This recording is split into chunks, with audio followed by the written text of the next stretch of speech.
साबित ने बयान किया और उनसे हज़रत अनस बिन मालिक रदी अल्लाह अन्हो ने कि नबी करीम सल्लल्लाहु अलैहि वसल्लम का गुज़र एक औरत पर हुआ जो कब्र पर बैठी हुई रो रही थी।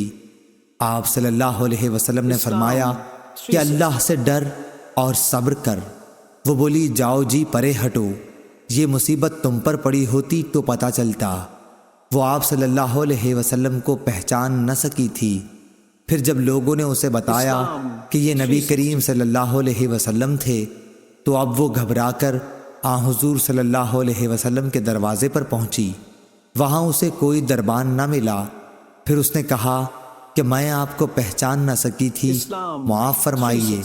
तो आप सल्लल्लाहु अलैहि वसल्लम ने फरमाया कि सब्र तो जब सदमा शुरू हो उस वक्त करना चाहिए, अब क्या होता है। सही बुखारी हदीस नंबर 1283।